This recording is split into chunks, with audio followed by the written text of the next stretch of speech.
that wants them gone. And coming up, we'll bring you the very latest on what is now a serious developing situation. Also, let's have an update on the Mueller witch hunt. Could it finally be in its final days? It's beginning to look like it. And the White House just unveiled new rules for reporter conduct that would require, people like Jim Acosta, other so-called journalists, act like professional adults. But don't hold your breath. The president may have outsmarted everybody in all this, and I'll explain. And also tonight, the election in Florida is finally officially over. There's a sore loser in Georgia who lost but doesn't want to kind of fully admit it. And we are continuing tonight to monitor the devastating wildfires in California tonight, a tragedy that could have and should have been prevented. Sit tight. A lot of news this Monday. We start with our breaking news opening monologue. All right, tonight, the crisis on our southern border is growing more serious. 3,000 migrants now have already arrived south of California's border, a number that is expected now to swell to more than 10,000. Tensions are now escalating, adding that the vast majority in the caravan are able-bodied males, not women and children. Often women and children are purposely put in front just for the cameras. And by the way, now, thankfully, the president is following through on his promise to increase border security. Promise made, promise kept. He tweeted out a picture of the revamped barbed wire fence near San Diego, vowing that there will be no, quote, climbers anymore under our administration. But remember, the situation would be so much different for everybody, so much safer for everybody if we had a law and people would respect our sovereignty and our borders and our rule of law. It would be safer for everybody on both sides. And of course, that wall can have a big door, as the president has often said. America can and should accept immigrants, but we have to vet anybody and everyone who wants to come to this country. And we'll have more on this serious situation that's developing all throughout the hour. But first, the Mueller witch hunt.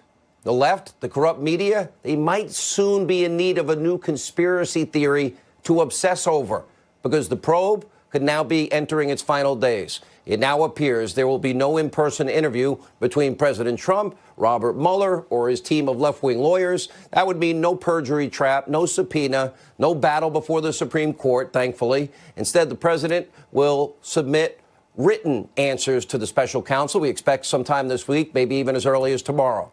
Now, of course, if Mueller's investigation really is a probe into Russia collusion, all of his questions we know have already been answered. We know that in multiple interviews, President Trump has consistently denied any collusion or conspiracy with Russia. We know the president consistently denied any knowledge of any collusion within his campaign. We know the president has flatly denied any election coordination with Russia whatsoever. And to this day, there's no evidence. We know that the convictions of Lieutenant General Michael Flynn and campaign aide George Papadopoulos had nothing to do with collusion. We know the same about Michael Cohen. We know that Paul Manafort's crimes have nothing to do with collusion. And meanwhile, there are still major questions surrounding real instances of collusion that Robert Mueller and the media in this country have ignored. Why isn't Robert Mueller investigating the Clinton bought and paid for, phony, debunked Russian dossier? Why didn't the special counsel probe the Russian lies found in Steele's so-called research, which, by the way, Clinton paid for? Why isn't Mueller investigating the Pfizer fraud surrounding the grossly dishonest use of those Russian lies? Or that even the author of the lies, Steele himself, said, I have no idea if it's true.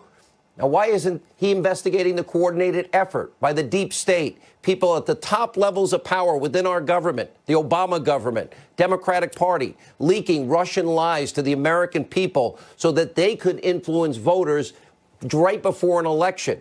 Remember, they had a media leak strategy later. What about the struck page insurance policy? Why is there literally no investigation into any of that by the special counsel whose main mandate was to look into Russia collusion? And the simple answer is it has been a singularly focused witch hunt only on Donald Trump, carried out by a partisan team of investigators who have wanted, first, him not to win the presidency, but then discredit and delegitimize the presidency of Donald Trump and, of course, stop his agenda. Over the weekend, the president had this to say about the ongoing probe. Let's take a look. All these people that say, I'm going to end the investigation, you know, they've been saying that now for, how long has this witch hunt gone on? It's gone on for what? Since May of 17. Okay, but how long have I been looked at? You know when I've been looked at? Since July of 2016. From the day I announced, I was looked at as a candidate with nothing, no proof, with phony people like McCabe and Strzok and his lover. You had Lisa Page, his lover. These people were looking at me. They wanted an insurance policy just in case I won or Hillary lost. And this was the insurance policy. It's a scam. There was no collusion whatsoever, and the whole thing is a scam. Now, while the president is rightfully critical of the one-sided partisan witch hunt, while members of the media missing in action, they have become Robert Mueller's biggest cheerleaders, night after night after night, over a year and a half. Conspiracy TV, MSNBC, fake news, CNN, leading with breathless speculation about Trump-Russia collusion, and it's not happening. Avoiding the biggest corruption, abuse of power scandal in history that we have laid out for you. And by the way, Lindsey Graham on this program, very willing to have full investigations and perhaps even a special counsel, considering that's all the Democrats in the House want to do for the next 2 years. So instead of these networks putting facts first, they've been waging a PR lie campaign against the man that they never wanted to be president. But they call themselves journalists on these networks. So it's no surprise that many so-called reporters replaced actual journalism with anti-Trump vitriol every second, every minute, every hour of every day in some cases. And by the way, especially true of Jim Acosta. Day after day, he made a mockery of these press briefings, trying to prop himself up. Instead of asking questions, he engaged in debate with the president or Sarah Sanders, insults, fundamental rudeness. Instead of seeking answers, asking tough questions, bashing the administration with statements. He replaced reporting with grandstanding. And earlier this month, Acosta's unprofessional behavior, well, that culminated in this confrontation where he actually made, if you can see right there, he wouldn't even give the White House intern back the microphone, refused to turn over the microphone to the intern after the president had to say enough. How many times does a president have to say to one reporter, enough, enough, enough, enough? Between them, if I was one of the other reporters waiting to ask a question, I think I'd be ticked off. Anyway, following that incident, subsequent ban from the White House, Jim Acosta now has regained his hard pass. But let's remind you of some of his past behavior. News organization. Can you give us a chance? You are attacking our news organization. Can you give us a chance to ask a question, sir? Go ahead. Sir, can you state, Mr. President-elect, can you state categorically, Mr. President-elect, can you give us a question? You're attacking us. Can you give us a question? I'm not sure this press conference was ever on the rails. As you heard numerous times during this news conference, the president was just not in touch with reality. The president just seems to harbor some deep-seated racial attitudes about people of color coming in from other parts of the world. It's like we're just covering bad reality television is what it feels like now. I think at times this White House has an unhealthy fixation on what I call the 3 M's, the Mexicans, the Muslims, and the media. If you don't mind, after I'm finished, if Ouija or Hallie or Vivian or one of our female colleagues could go after me, that would be great. Mr. President, just to follow up on these allegations against Brett Kavanaugh. What does he mean by that? Explain. I'm going to move on. David, go ahead. The president's tone Jim, towards the press. Thank you. The president's tone towards the press obviously is not helpful at times, and I think that that's plain to see. It's part of the negotiation that we expect Congress to have. But you understand Democrats are saying that they may not be in favor of this kind of deal. That they say thanks, but no thanks for a wall. Jim, I'm not negotiating with you. I'm going to let Congress take care of that. Liberty Jim, has always Jim, been let me ask you a question. of hope to the world. Jim, for people to send Jim, do you believe people to this country? Jim, and they're not always going to speak English, Stephen. Jim, they're not do you always believe going to be highly skilled. They're not always going to be. Jim, I appreciate your speech. I think we saw the president's true colors today, and I'm not sure they were red, white, and blue. Oh, they're not red, white, and blue. Great for Jim, Mr. Objective Reporter, to decide. Now, the irony here is the great boomerang that may have happened. Why? Because now, as a result of the court ruling, didn't talk about the First Amendment, talked about the Fifth Amendment due process. But anyway, I have here a list of all of the qualifications and new standards that every reporter has to meet if they want to stay in the White House. And people will be given that due process. That means they may have ultimately made it easier to kick out people that refuse to abide by the decorum of having the honor to work in that house. Be as tough as you want, but it's not about you. It's not about having a debate with the President of the United States. So while Acosta's hard pass has been restored, he now faces new White House rules, aimed at curtailing unprofessional behavior. That sounds fair to me. First, the journalist called upon to ask a question will ask a single question and then will yield the floor to the other individuals in there. Second, at the discretion of the president or other White House officials taking questions, a follow-up question may or may not be permitted, and where a follow-up has been allowed and asked, the questioner will then yield the floor. Third, yielding the floor includes, when applicable, physically surrendering the microphone to White House staff for use by the next questioner. And fourth, failure to abide by any of the rules 1 through 3 may result in suspension or the revoking of the journalist's hard pass. Now, it's important to remember, freedom of the press does not guarantee freedom to the White House grounds. Now, there is no law regulating the president's access to the press. They don't even have to do press conferences, which brings us to a Hannity history lesson tonight. For most of American history, there was no press corps inside the White House. Now, the McKinley administration was the first to communicate with the press on a consistent basis, and he used them to bolster public support for the Spanish-American War. But formal press conferences, they didn't take place until the Woodrow Wilson administration, and the first press secretary took office in 1929. And get this, press conferences were all off the record until the Eisenhower administration. Now, the White House briefing room, that wasn't constructed until 1970. It's actually built over a pool, and the pool still exists. So it's important to remember, despite the constant stream of negative coverage, President Trump has granted a historic level of access to the press. His briefings are incredibly long, some lasting for well over an hour as the president fields dozens and dozens of questions.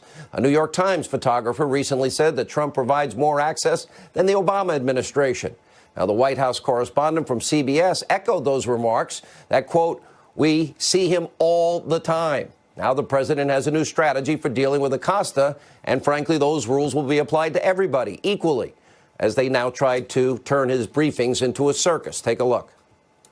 We'll have rules of decorum. You know, you can't keep asking questions.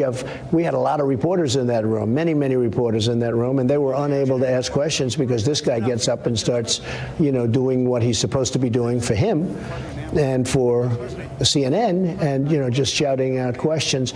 But I will say this, look, nobody believes in the First Amendment more than I do.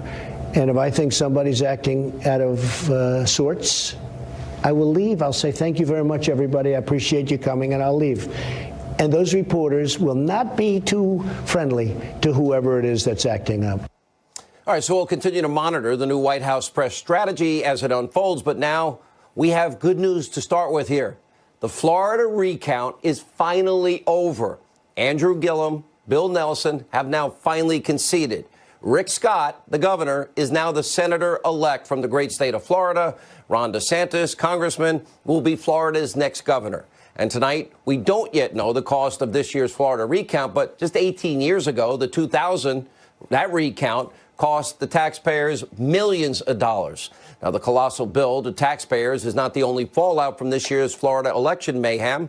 Broward County Supervisor of Elections, Brenda Snipes, she has now officially resigned from her post. Frankly, it's about time. She came under heavy fire after magically finding, tens of thousands of votes days after day after day after the election. And, of course, mixing dozens of invalid ballots with 200 valid ones. Her staff accidentally leaving a box of blank ballots in a rental car at an airport, and she missed her state's recount deadline by 2 minutes, invalidating the results that would have given another almost 800 votes to Rick Scott. Criminal investigation is now ongoing. Meanwhile, in the state of Georgia tonight, the election chaos does somewhat continue there. Now, Stacey Abrams refusing to officially concede last week, although she's acknowledged there's no real path to victory, also refusing to say that Brian Kemp is the legitimate governor of the great state of Georgia. Take a look. Is he the legitimate governor-elect of Georgia?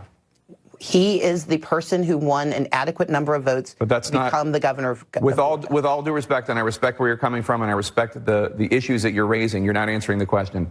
Do you think it was? You're not using the word legitimate. Is he the legitimate governor-elect of Georgia? He is the legal governor of Georgia. Legal, legitimate, conceded. You know what? Sounds sore loserish. Not good for anyone's future and political ambitions.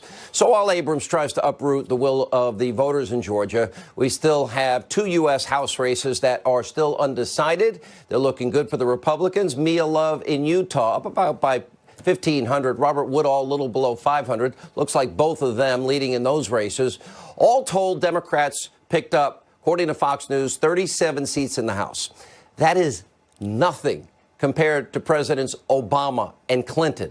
Look at this. 2010, Obama's first midterm. Well, Democrats lost 63 House seats and 6 seats in the Senate. In 94, under Bill Clinton, his first midterm, Democrats lost 52 seats in the House, 8 in the Senate. So much for the blue wave. There is one critical Mississippi Senate race runoff coming up. The left is pulling out all the stops there to derail Cindy Hyde-Smith's chances in her runoff election.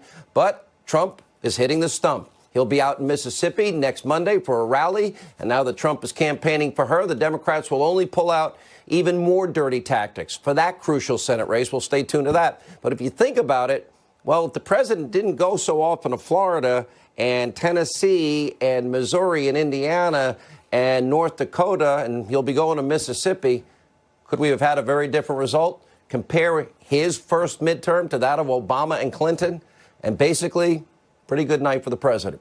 Now, we have to turn now to the horrific wildfires that continue to rip through the state of California tonight.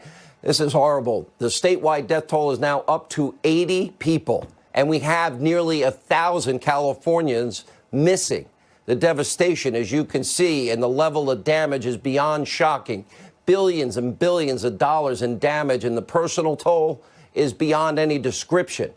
This could and should have been prevented. Look at what the Wall Street Journal reported in their editorial board. Federal, state environmental protections have left California's drought-impacted forests vulnerable to these fires. Get this, in a 7-year period, 130 million trees have died in 7 years. The government is preventing them from being cleared.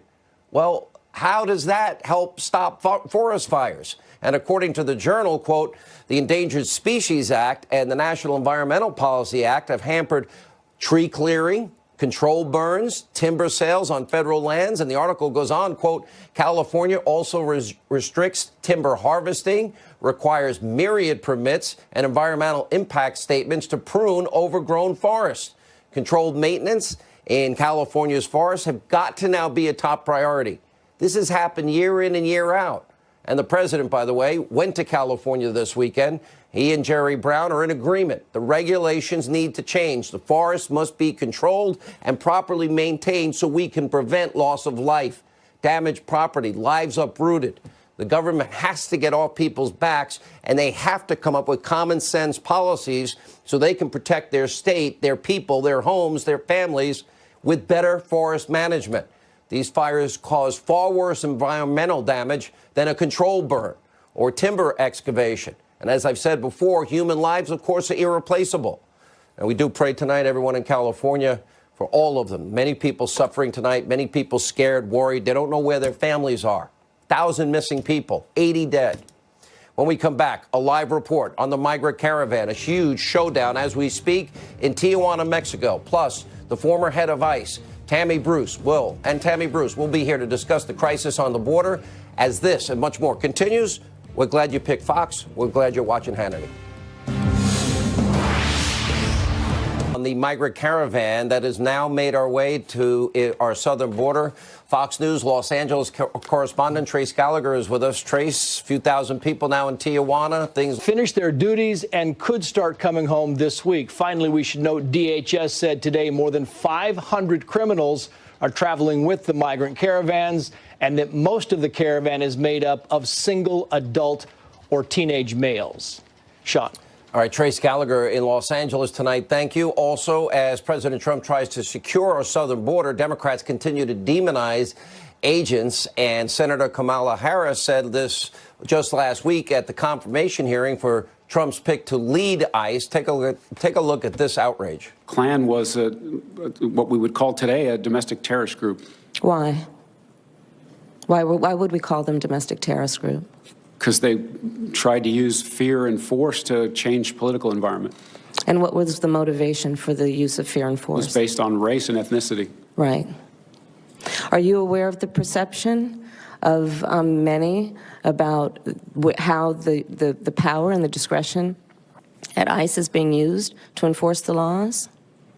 And do you see any parallels? I do not see any parallels between sworn I'm talking about perception. officers and agents. I'm talking about perception. I do not see a parallel.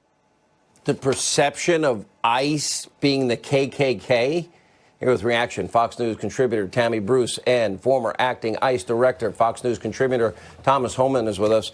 I don't know how you react to Kamala Harris, sir, but number one, I like your reaction. And number two, I think more importantly, you see what's beginning to boil over in Tijuana, and I don't see any good answers here. And the people in Mexico using Donald Trump's verbiage, language, the feeling that this is an invasion, and it comes at a great cost to them because their borders were not respected, their laws not respected. Well, first of all, on Kamala Harris, what she did was disgusting. I mean, she compared the 20,000 men and women of ICE, the same men and women that leave the safety and security of their home every day, strap a gun to their hip and defend this nation. To compare them to such a hate group is just disgusting. And you know, and for her as a U.S. senator to make that comparison, when her herself need to look in the mirror, she failed the American people. ICE is enforcing the laws that Congress enacted. They're not making this up. So if she would have done her job and closed the loopholes that cause illegal immigration, we wouldn't have this caravan today. So shame on her. And I've said it once before. She should go walk to the National Law Enforcement Memorial and apologize to all the fallen Border Patrol agents and ICE agents that gave their lives for this country. She is disgusting on what she did. As far as what's going on in Tijuana, look, we got a great president. We got a president that takes border security seriously. We got a president that believes in the sovereignty in this country. We got a president that believes in the rule of law. We got a president that supports the Border Patrol and ICE. He's doing his job. So what's going on in Mexico, as you said, Sean, they're waking up. Their country, their sovereignty's been attacked. These people went through their southern border, assaulted their federal officers and their military. Mexico is finally saying enough's enough. And the reason this is coming to a head because President Trump has taken power. He said, you know what? Our borders. In 2016, 64,000 dead Americans. At the very least, that's the reason why we should secure the border in this regard. And regarding Kamala Harris, speaking about the drug trafficking into the interior, ICE is the organization that saves lives, that protects the lives of the immigrant communities, legal and illegal. It doesn't matter. When they deal with MS-13, the sex trafficking, the drug trafficking, the efforts to kidnap children, to force them into the gangs, to force them into drug abuse. It is ICE that gets the criminals who are stopping that activity. And for Kamala Harris to suggest that those individuals who risk their lives to save the lives of the immigrant communities and also the lives of people in the urban areas is obscene, and it highlights the fraud that the Democrats are now, and especially the women who are claiming to be feminists leading that party. They are condemning girls and women in the process of this rhetoric to create more divisions. We should all reject it. All right, powerful. Tammy, thank you. Thomas, thank you. All right, a lot more news tonight. President Trump taking matters now into his own hands about the questions Mueller wants to answer. Sarah Carter, Greg Jarrett, Alan Dershowitz also tonight. Hollywood threatening to boycott the state of Georgia. You won't believe the ridiculous reason why. Duck Dynasty's Willie Robertson, Dan Bongino, all coming up as we continue.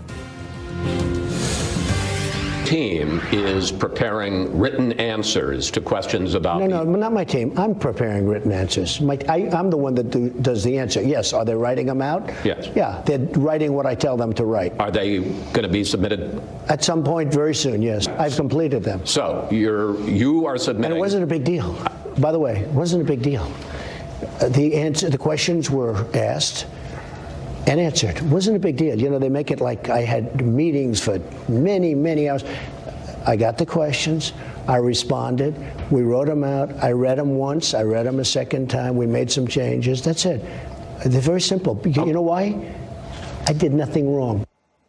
President Trump this weekend on Fox News Sunday discussing the written answers that he will provide to the Mueller investigation. Is this now the beginning of the end? Here with reaction, he's the author of the #1 New York Times bestseller, The Russia Hoax, The Illicit Scheme to Clear Hillary Clinton, Frame Donald Trump, Fox News legal analyst Greg Jarrett, the author of another bestseller, The Case Against Impeaching Trump, Alan Dershowitz, and Fox News contributor Sarah Carter.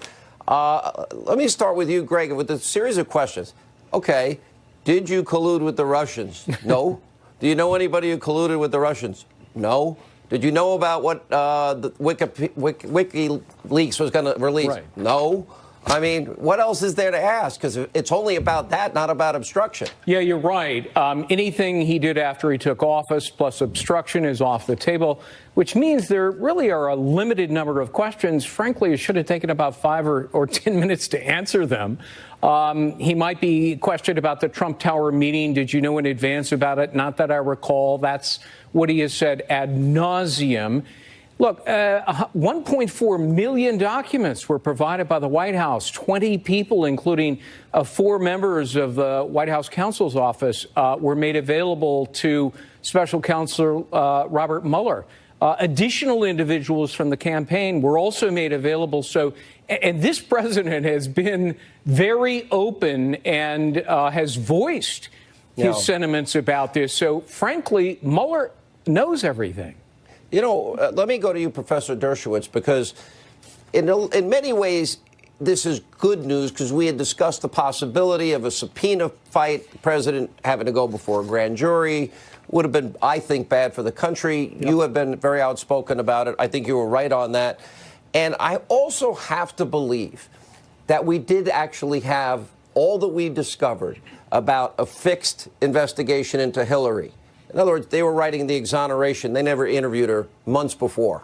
They were writing the exoneration. Then, of course, the fraudulent Russian dossier that was leaked to the American people to influence the election and then used later to help discredit and delegitimize Donald Trump's victory.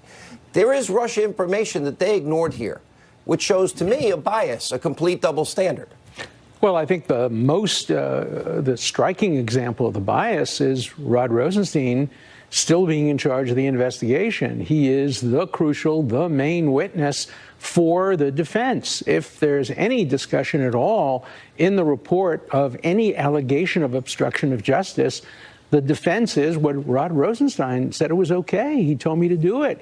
It was his idea. He wrote the memo. How can you both be in charge of the investigation and the main witness for the defense? As far as the written questions are concerned, what I think is going to happen once the questions are submitted is the Mueller team will go through them with a fine-tooth comb and see if there's any contradictions to anything said by any other witnesses, because the whole purpose of having him answer questions, whether orally or in writing, is a perjury trap. And I think the written questions make it much, much harder for President Trump to fall into any kind of a perjury trap. And remember, you can fall into a perjury trap even if you tell the complete truth. All you need is somebody who contradicts you, who a prosecutor believes, and then you're in the perjury trap. And Sarah, from a news standpoint, does that mean, I think Lindsey Graham was pretty clear in saying that, you know, the Hillary email investigation might then begin again, especially if the Democrats want to spend the next 2 years investigating this for the 400th year. But then it raises what happens to Comey? What happens to McCabe? What happens to Bruce Orr, Christopher Steele? What happens to Strzok and Page? What about the media leak strategy? What about the insurance policy? What about Clinton should win 100 million to 0 in terms of the race against Donald Trump? All of which we now have evidence of, on top of, will we get to see the FISA warrants, Gang of 8 information, the 302s, Bruce Orr with Christopher Steele? Well, and now there's a fourth bucket that Devin Nunes has talked about. You know, he's going to be wrapping up his chairmanship, and he's talked about a set of emails, basically a set of emails that prove that people within the FBI and DOJ knowingly withheld information from the FISA courts. So this is very important. Not only do we, and I think America wants to see transparency here with the FISA warrant, the Foreign Intelligence Surveillance warrant, the Bruce Orr interviews, those 302s that you mentioned, Sean, as well as the Gang of Eight notebook. But now there is a fourth bucket. And not only that, I don't think that they're going to back away. I truly believe that all of the evidence that's come out over the last 2 years, particularly directed at the FBI and DOJ, those senior level officials, as well as Hillary Clinton, as well as the information we found out about Stefan Halper, you know, the professor, and working with, you know, basically with the FBI, and Bruce Orr, basically being the back. And George Papadopoulos. Yeah, absolutely. This is all going to move forward. Professor, let me ask you, because I think this is really, really important. If there was a fraud committed on the FISA court to get into a backdoor way to a Trump campaign associate and all prior contacts, information, emails included, and they purposely withheld information and gave the FISA court unverified, uncorroborated information, I got to imagine as a civil libertarian, you take that case, you run with it, you bring it to the Supreme Court, it's 9-0, Dershowitz wins. Well, I think that there is great concern about how the FISA court operates. And there's now, I think, a lot of consensus that the FISA court has to be restructured. They should have a permanent group of defense attorneys with security clearance who can be there to challenge anything presented by the government to the FISA court. So that, for example, in this case, a defense attorney would say, what is the basis of this? How did you get it? Did you check it? Did you validate it? They didn't. You know, and they didn't do any of that, and that should be done. And they withheld, Greg, I'll give you the last word, they withheld pertinent information.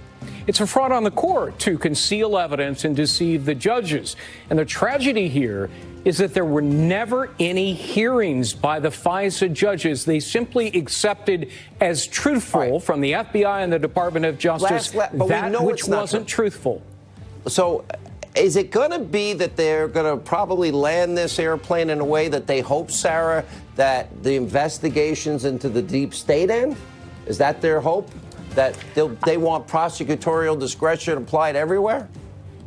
Yeah, I think so. I think that is their hope. And I think we have a lot more coming in the future, Sean. I know there's a lot more information out there and indictments on the way. Well, I'll tell you, the great news is that conservatives are becoming civil libertarians now because the ACLU is dead in the water. I've always been a civil libertarian for the last 20 years. So I think it's very important. All right. It is. Good to see you all. This is going to get interesting. All right, when we come back, Duck Dynasty's Willie Robertson, Dan Bongino, Hollywood in the Trump era. You won't believe the latest. That's straight ahead. White House correspondents that are attacking the White House Correspondents Association for ditching the traditional comedian and booking historian Ron Chernow as next year's featured speaker. Wolf tweeted, quote, "The WHCA are cowards. The media is complicit, and I couldn't be prouder." Also tonight, following Brian Kemp's successful gubernatorial campaign in Georgia against Democratic challenger Stacey Abrams, several Hollywood actors are now calling for a boycott of Georgia's film and television industry. Here with reaction, author of the brand new book, American Entrepreneur, How 400 Years of Risk Takers, Innovators, and Business Visionaries Built the USA, Duck and Buck Commander, CEO, the man himself, Willie Robertson. Get a little grayer there in that beard, Mr. Robertson. Oh, come on now. No, come on now, nothing. You're getting grayer by the day. I can't believe how old you look. Well, you're looking a little more silver as well, my friend. And Dan Bongino, former Secret Service officer, Spygator's new best-selling book. You know, you are a rarity, Willie. You guys have this hit show that goes on for years and years and years. You actually mention God in a positive way. The family prays at the end of every episode, even with your crazy uncle. And your dad who wanted to baptize me in an alligator pool. He still does. What? He still does. I'm not doing it in an alligator swamp. He wants to take me out. There are alligators. I've seen episodes where the alligators live. He wanted to take me out there and dunk me. He still does. Well, you know, our family is strong about our faith. We were willing to show that and never held back from that. And you know, I think all this boycott this, boycott that, it's getting a little old in my opinion. And I think, we've got to deal with the results and say, let's move on and be positive. And I mean, if not, we'll have to have all new entertainment for, the left side and the right side for each other. Comedians are supposed to be funny, so be funny and be funny for all of us. Yeah, but, I think a lot of it, we're watching a lot of sore loserism, Dan Bongino. I mean, Bill Clinton, 52 House seats, he lost in his first midterm, 8 Senate seats. Then you got real winner, loses 6 Senate seats, 63 House seats, and that's Barack Obama's first midterm. Trump picks up all these Senate seats, and he only lost 37 House seats, which, by the way, is historically always happened, and they can't handle the loss. Trump outworked him again. Yeah, wherever he campaigned for the Senate seat, Sean, they did really well. But, think about how silly and ridiculous this entertainment industry faux boycott of Georgia is, right, Sean? So you have this entertainment industry where large swaths of them are liberal, right? They work in a state largely in California on the West Coast. We have really high taxes. The entertainment industry escapes to go to Georgia, which is more business friendly, which makes them more money. They lose a race by a sliver. Hey, listen, Stacey Abrams did pretty well for Georgia, but she still lost. And they called for a boycott of the industry that's making the money. Willie, I mean, they live in an intellectual black hole. You think of the billions of dollars places like Netflix, Hulu, Amazon, they're all investing in content. It's massive amounts of money. And what they're finding is family-friendly, good themes, uplifting movies that have a message and aren't afraid to say they believe in God like I do and you do.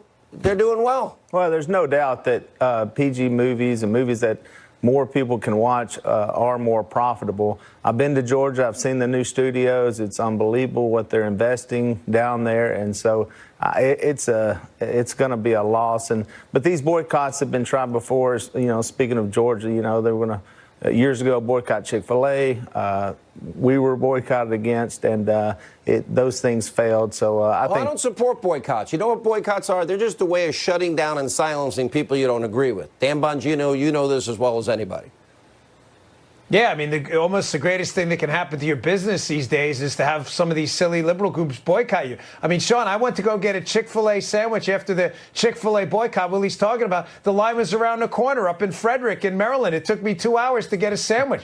I wish I had owned the Chick-fil-A when that boycott was going down. I wish I invented Chick-fil-A. I'd have more money than Willie. We all wish we owned Chick-fil-A. We can agree on that. And by the way, Cracker Barrel's another one. I mean, look at Cracker Barrels. No, everyone wants to go there. That's right. All right, so what's up with the Robertsons? How's everybody doing there? Everybody's doing fantastic. We are ready for Thanksgiving, and that means hunting season's here. So we're back in the woods and still doing what we do. We're doing what we do. Sit around, eat a lot, pray, and have a great business. You know what? Dan and I work too hard. We weren't smart like you, right, Dan? Save it. Save it. These guys are geniuses, man.